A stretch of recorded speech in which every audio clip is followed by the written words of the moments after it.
Bien, vamos a continuar con nuestro avance y por supuesto ahora tenemos que hablar de lo que viene a ser en este caso el ciclo que tiene un proyecto. Y el ciclo de proyecto de un proyecto tiene por supuesto tres grandes fases. La fase de preinversión en la cual nosotros prácticamente vamos a diseñar o elaborar un proyecto. Eh, este, en esta etapa nosotros precisamente vamos a estructurar lo que viene a ser en este caso la idea. Una vez que nosotros hemos estructurado la idea, hemos identificado una necesidad insatisfecha, hemos establecido precisamente los objetivos y los mecanismos que van a permitir cambiar la situación actual, por supuesto, por una situación futura que garantice que se va a cubrir precisamente esa necesidad insatisfecha. En cada una de estas etapas, llámese idea, perfil, estudio de prefactibilidad y estudio de factibilidad, el organismo decisor, es decir, el organismo financiador, va a generar en este caso una resolución de aprobación, es decir, cada una de estas etapas, en la etapa de preinversión, debe de contar precisamente con una aprobación por parte del organismo decisor o por parte del organismo financiador. Ya en la segunda etapa, segunda fase, que es la etapa de inversión, es cuando prácticamente ya el documento se encuentra prácticamente a diseño final y por supuesto a la que corresponde es simplemente generar el proceso de inversión. ¿Qué implica el proceso de inversión? El que vos podás precisamente acceder a los recursos económicos que habías proyectado y que vos necesitabas o requerías para la implementación del proyecto, la compra de activos, entre otros. Y por supuesto, si hablamos en este caso de una construcción o edificación, para el inicio precisamente de las obras del mismo. Finalmente, en la etapa de operación, básicamente conlleva precisamente ya cuando está en marcha el proyecto, es decir, prácticamente ya se está ejecutando, ya se construyó, ya se adquirió el activo, entonces ahora empezamos, como quien dice, a beneficiar a las personas que son parte de nuestro público objetivo que se ha fijado en nuestro proyecto.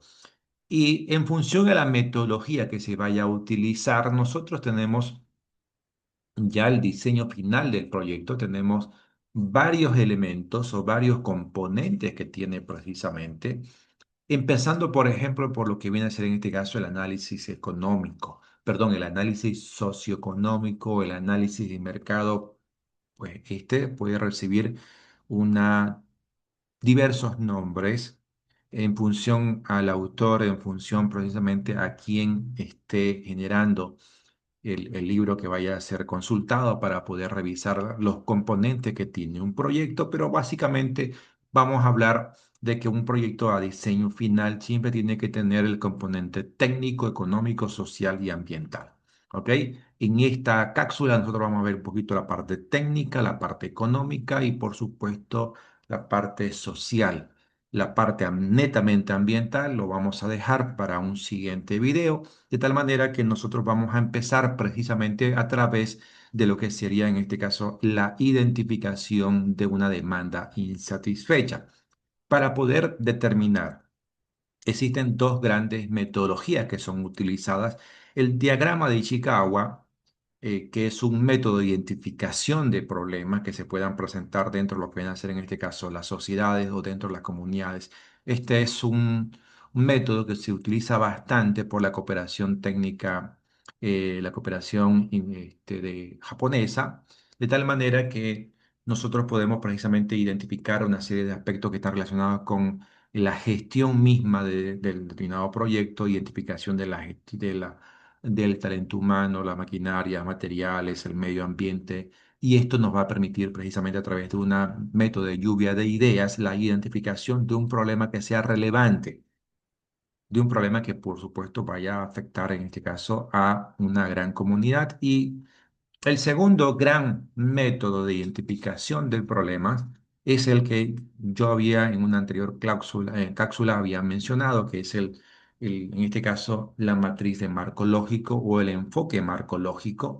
que está desarrollada o ha sido desarrollada en este caso por el Banco Interamericano de Desarrollo. Eh, la gran ventaja que tiene este segundo método es que es no solamente utilizado por el BID, sino también por la CAF, Banco Mundial y por las principales agencias de cooperación técnica. Es decir, nosotros nos vamos precisamente a centrar en la implementación de lo que viene a ser en este caso esta matriz y básicamente contiene o tiene como grandes elementos 5 pasos que nosotros debemos desarrollar. La primera es la identificación de los involucrados. Es decir, habíamos mencionado que un proyecto se hace de manera conjunta con todos y cada una de las personas que están involucradas en el proyecto, de tal manera que nosotros vamos a identificar los sectores sociales, a la iglesia con sus representantes, las federaciones de sistemas de transporte, si hay asociaciones gremiales, las legislativas, como por ejemplo consejos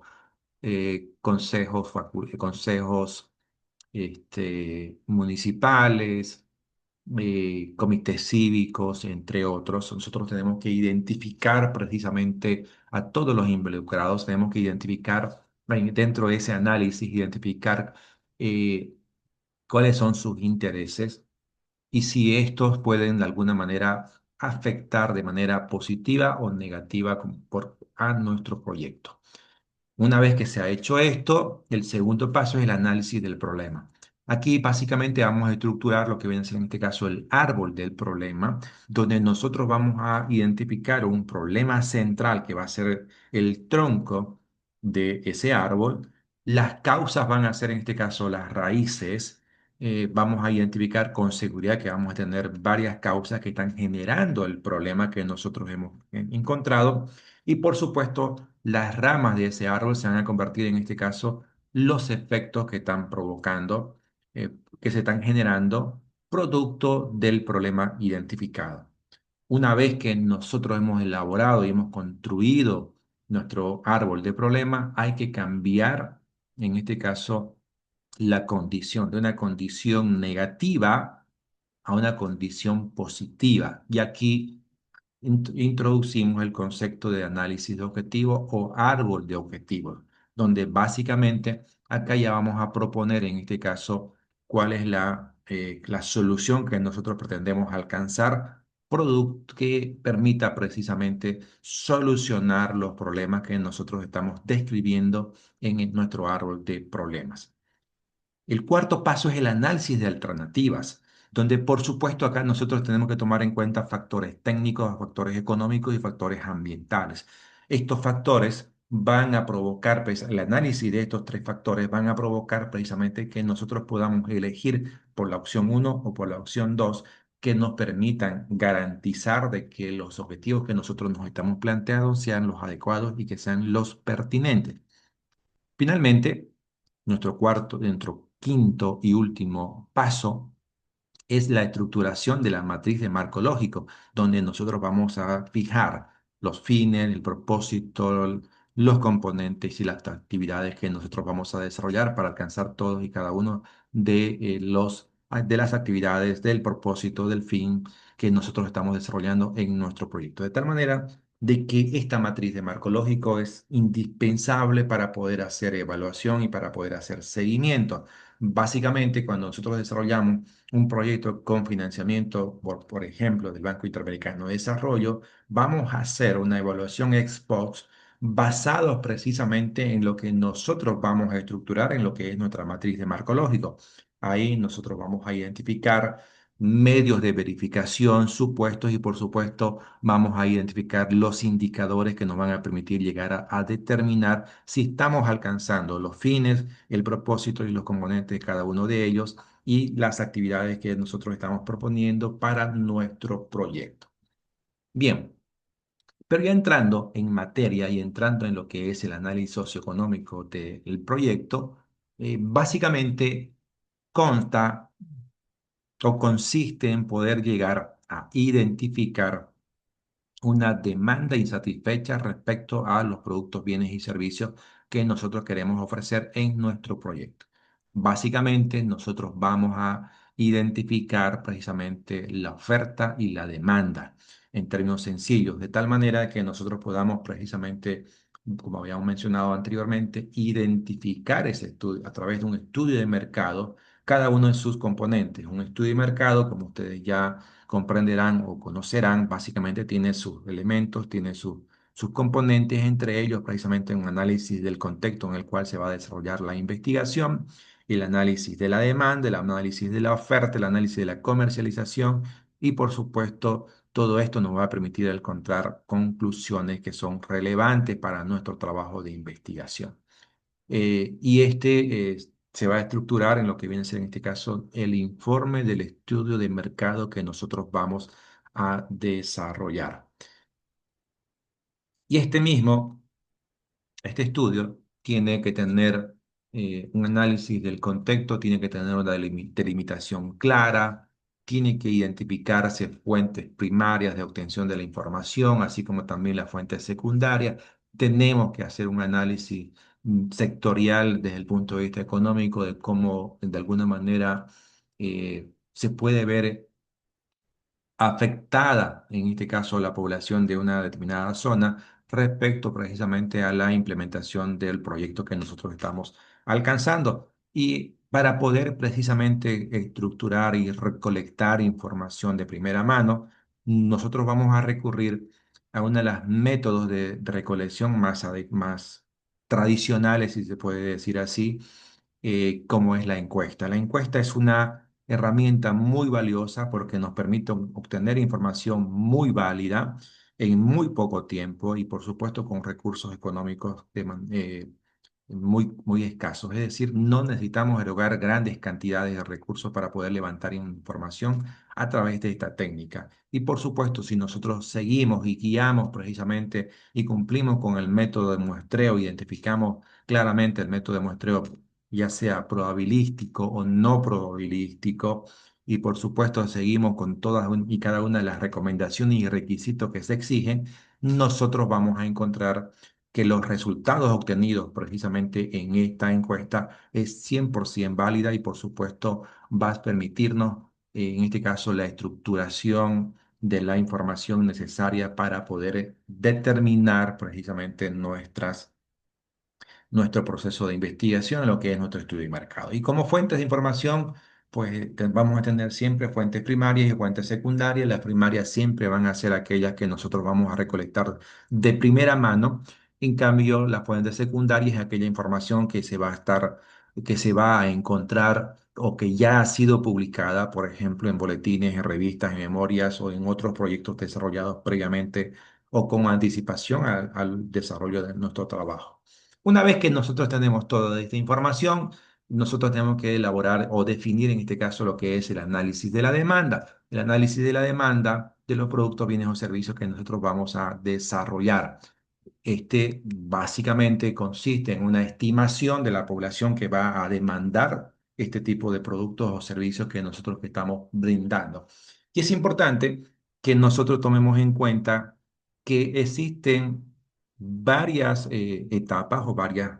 fases en las cuales nosotros vamos a determinar, en este caso, la población total que va a estar en análisis, la población de referencia, población demandante potencial y por supuesto la población demandante efectiva, que es la que realmente se va a beneficiar en este caso con la ejecución de nuestro proyecto. Entonces es importantísimo que se desarrolle y que se lo haga de manera pertinente con el objetivo precisamente de saber el alcance real que tiene nuestro proyecto y que por supuesto saber exactamente a qué población o a qué porcentaje de población nosotros vamos a llegar. A partir de acá, a partir de este elemento, es importante que nosotros sepamos precisamente o desarrollemos el análisis de la oferta. En el análisis de la oferta tenemos que determinar precisamente la oferta optimizada y la demanda efectiva, de tal manera que podamos identificar precisamente si existe o no una demanda insatisfecha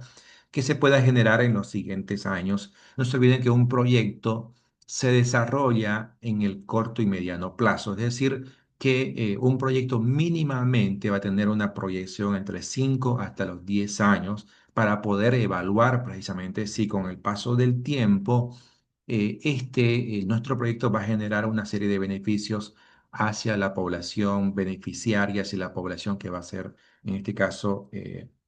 objetiva o beneficiaria de nuestro proyecto. Finalmente, hay que trabajar, por supuesto, en el tema de lo que es el análisis de la comercialización de nuestros productos, bienes y servicios para poder ver cómo van a ser los procesos, cómo van a ser o el procedimiento que se va a seguir precisamente para poder distribuir los productos, bienes o servicios que se van a brindar dentro de lo que viene a ser en este caso el proyecto que nosotros vamos a desarrollar. El segundo análisis, que es de gran importancia, es en este caso el análisis técnico. Y acá básicamente vamos a determinar el tamaño del proyecto y vamos a determinar la localización. Para poder determinar el tamaño de nuestro proyecto, vamos a decir de que este no es otra cosa que la dimensión o dimensionar en este caso la magnitud de nuestro proyecto y con qué porcentaje, una vez que nosotros sabemos, por ejemplo, que tenemos una demanda insatisfecha, para que lo entiendan un poquito, vamos a tomar como ejemplo eh, que existe una demanda insatisfecha en el caso boliviano de al menos 4 vasos de leche por día por habitante. Es decir, que en la actualidad los bolivianos consumimos aproximadamente entre 1 a 2 vasos de leche por día por recomendaciones técnicas que nos pueda brindar, por ejemplo, vamos a hacer un análisis y vamos a hacer un ejemplo. Supongamos que la OMS nos dice se recomienda 4 vasos diarios. Entonces, ¿qué implica? Que tenemos una demanda insatisfecha que significa en este caso que son 2 vasos de leche por día. Esa es la brecha que nosotros tendríamos que llegar a cubrir. Y nuestro proyecto va a permitir precisamente cubrir parte de esa brecha. Ningún proyecto, no existe en el mundo un proyecto que prácticamente, que por sí solo, genere prácticamente que se cubra el 100% de esa demanda insatisfecha. No existe la posibilidad de llegar precisamente a ese nivel. Pero sin embargo, nosotros vamos a poder,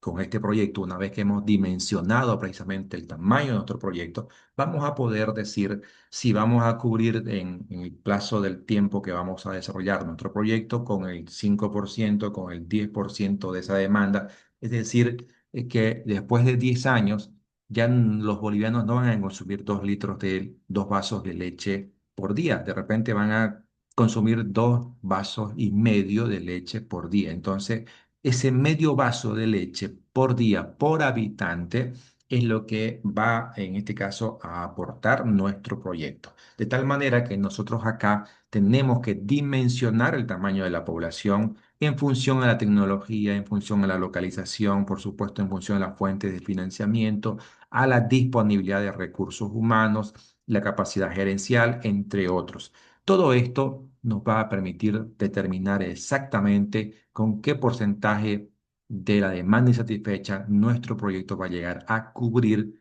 esa demanda que, que falta, que es una ausencia.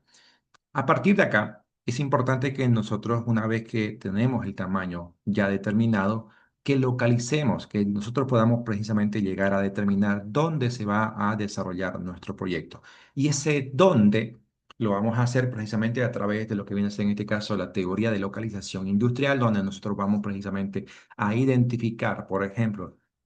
como factores como la distancia de los recursos naturales o de la materia prima hacia precisamente hacia donde nosotros vayamos a pretender instalar, la distancia a los mercados, los costos de mano de obra, las políticas de transporte, la accesibilidad que se pueda tener precisamente hacia los mercados, algunos factores ambientales, sociales, climáticos. Todos estos elementos se tienen que tomar en cuenta para poder llegar a determinar precisamente y por supuesto también algunos aspectos que tienen que ver con el tema de la legislación. Por ejemplo, ya existe cuando nosotros queremos construir un relleno sanitario, nosotros queremos construir una laguna de oxidación, entre otros, existe legislación ambiental que establece precisamente que estos, por ejemplo, no pueden estar situados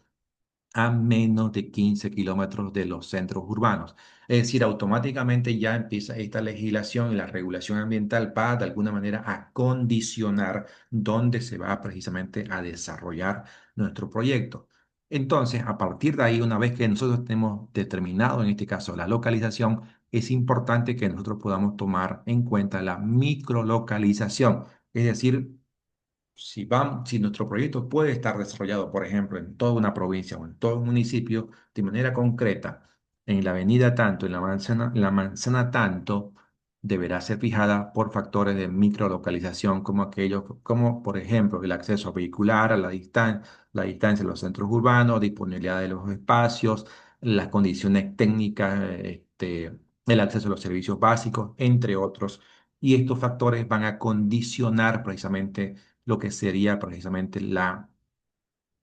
microlocalización de nuestro proyecto. En la parte de ingeniería, en lo que viene a ser en este caso el análisis técnico, básicamente lo que nosotros vamos a hacer es identificado el tamaño y sabiendo dónde se va a localizar, nosotros tenemos que identificar los procesos. Acá tenemos que generar flujos de procesos para saber cómo van a ser los procedimientos, cómo van a ser las actividades y por sobre todo empezar a dimensionar por ejemplo, los requerimientos en cuanto a mobiliario, en cuanto al tema de activo fijo, en cuanto al tema de vehículos, entre otros, en cuanto al tema de recursos humanos, para poder ir dimensionando, por ejemplo, el tamaño del staff que va a trabajar precisamente en la ejecución del proyecto y, por supuesto, ir identificando, elaborando, por ejemplo, los manuales de funciones para saber si nosotros vamos a tener un gerente, vamos a tener un contador, si nosotros vamos a tener una secretaria, choferes, entre otros, en función a las características de nuestro proyecto. Nosotros vamos a empezar básicamente a describir cada uno de los procesos y de los requerimientos, de los materiales, de los suministros. Si nosotros vamos a tener, por ejemplo, supongamos que el proyecto incluye la compra o la adquisición de 20 volquetas, 10 camionetas. Entonces, nosotros tenemos que prever precisamente que en nuestro proyecto tenemos que establecer los servicios de mantenimiento, la compra de gasolina, o combustible o diésel, por supuesto, el mantenimiento que se va a hacer cada 5.000, cada 10.000 kilómetros cuadrados, cada 10.000 kilómetros. Por ejemplo, la compra de eh, de baterías, la compra de los seguros para el tema del SOAT y otros que van a garantizar precisamente el sostenimiento y así como también empezar a dimensionar el capital de trabajo necesario para poder precisamente trabajar en todo lo que viene en este caso la parte económica. Entonces, si ustedes miran acá como un ejemplo, acá nosotros empezamos a dimensionar el tema del personal para saber cuántas personas van a trabajar, pero por sobre todo los niveles. Esto para que en la siguiente etapa, a este nivel, por ejemplo, el jefe de relleno sanitario, entonces una persona que tiene un nivel de conocimiento y funciones y responsabilidades muy altas. Por ende, en la siguiente etapa, yo a este jefe de proyecto, pues voy a asignarle un monto que va a ser el salario establecido para ese cargo. Y también fíjense que ahí tenemos proyectados en este caso los ayudantes, los técnicos del laboratorio, entre otros, que cada uno de ellos va a tener, en este caso, eh, va a tener un sueldo y nosotros tenemos en la parte económica que proyectarlo, incluyendo los pagos de beneficios sociales, tenemos que proyectar el incremento salarial que se puede dar el siguiente año, porque no se olviden que un proyecto tiene una duración entre 5 a 10 años e incluso más dependiendo de la envergadura, dependiendo del proyecto para poder precisamente trabajar. Bien, y el análisis económico financiero del proyecto, básicamente tenemos que analizar el tema de los activos fijos, los activos que nos van a permitir llegar prácticamente determinar el patrimonio tangible de nuestro proyecto. ¿A qué se refiere activos fijos? Básicamente, pues la construcción de la infraestructura, de los hospitales, de las unidades educativas, adquisición de maquinaria, adquisición de equipos, muebles, entre otros, y los activos diferidos, en este caso, o intangibles, es decir, aquello que no se puede tocar, pero que sin embargo es importantísimo que se pueda precisamente identificar en el proyecto, así como también el capital de trabajo, es decir, cuántos recursos se necesita para que el proyecto ponga en marcha, empiece a trabajar, empiece a ejecutarse y que permita, por sobre todo, Peor si hablamos nosotros de un proyecto que es de índole social, cuyos ingresos prácticamente son escasos o nulos prácticamente. Entonces es importantísimo que se define el capital de trabajo que va a permitir precisamente la compra de combustible, el pago de los servicios básicos, luz, agua, teléfono, entre otros, servicios de internet, el pago de mantenimiento de equipos, entre otros. Todo ese capital de trabajo tiene que estar identificado precisamente para poder resolver todos los problemas que se puedan generar en el desarrollo de las actividades cotidianas en el proceso de ejecución de mi proyecto. A partir de ahí, una vez que yo he identificado y he proyectado mis ingresos, así como también mis costos, yo tengo que ya ver la parte de análisis financiero y yo voy a requerir, en este caso, voy a trabajar básicamente con tres grandes indicadores, lo que es el BAN, el TIR y la relación costo-beneficio. Y por supuesto, estos me van a permitir llegar a determinar la factibilidad económica y financiera para poder identificar si mi proyecto en este caso vale la pena o si mi proyecto se puede llegar a ejecutar. Un siguiente paso es el análisis legal del proyecto. El análisis legal del proyecto debemos desarrollarlo para ver precisamente y analizar el cumplimiento legal o normativo que pueda tener precisamente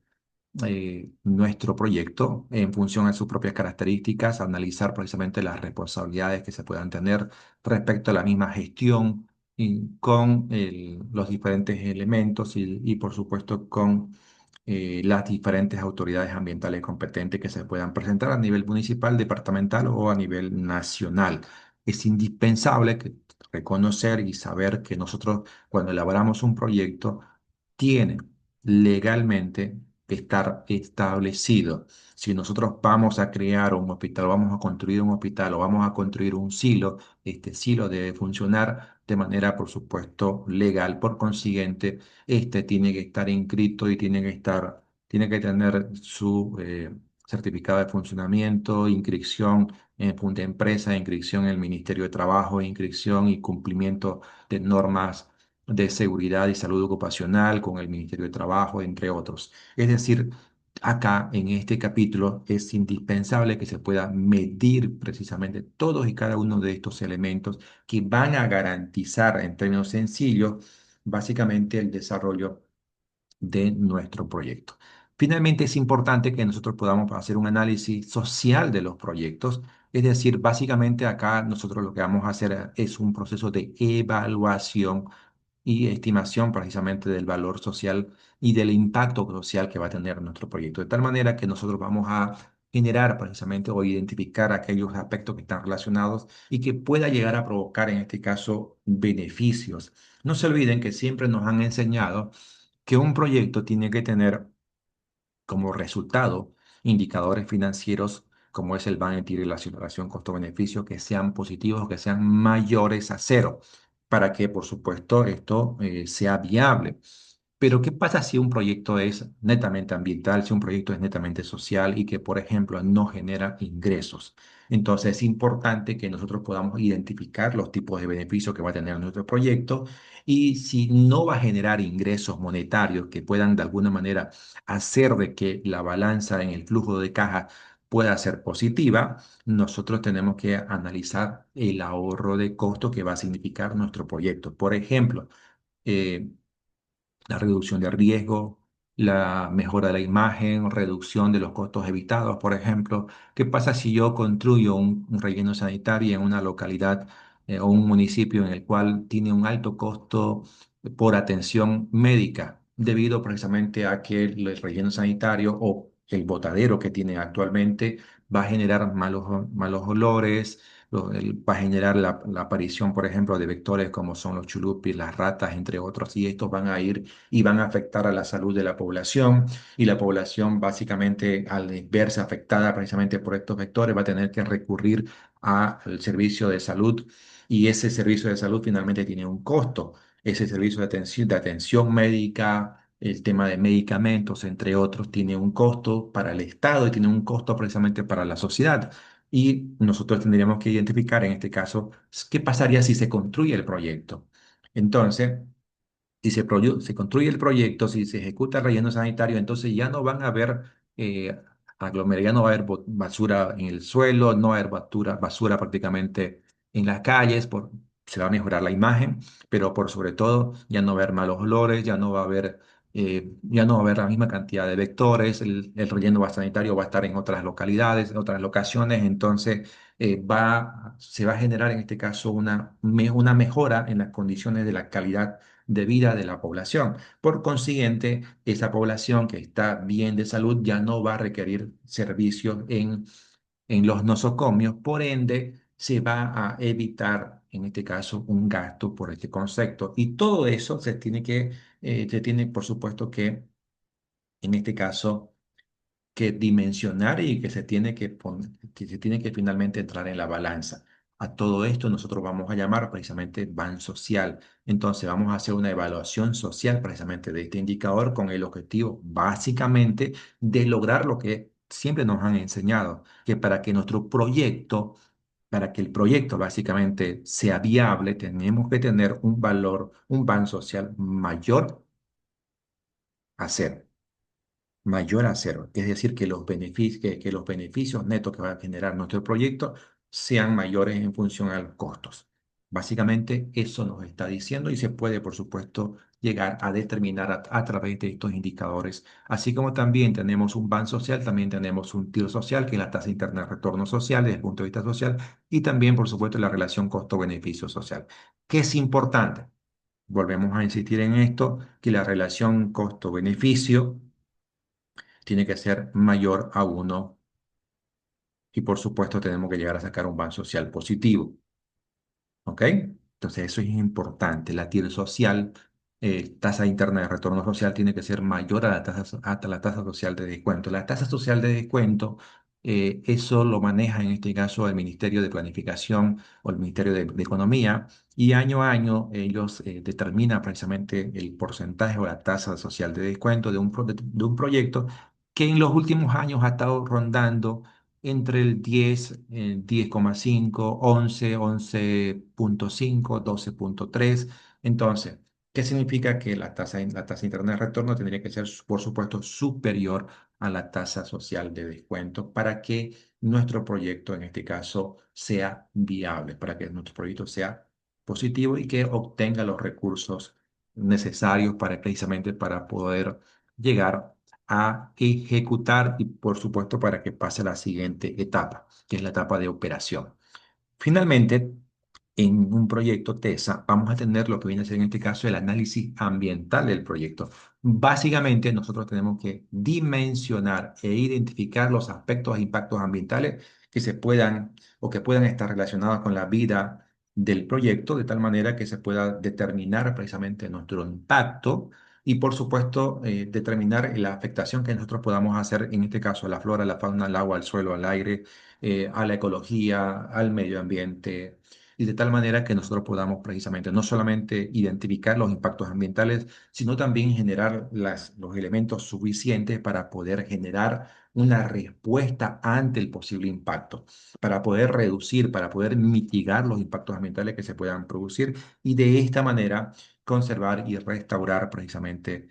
en nuestro medio ambiente, garantizando que el proyecto no va a afectar al medio ambiente en ninguna de sus etapas, ni siquiera en la etapa de OPD, clausura o abandono precisamente de las instalaciones por parte del proyecto. Bien, hasta acá, como quien dice, esta cápsula y nos veríamos precisamente en una siguiente oportunidad, ya analizando de manera mucho más concreta y a detalle lo que viene a ser en este caso la evaluación de nuestro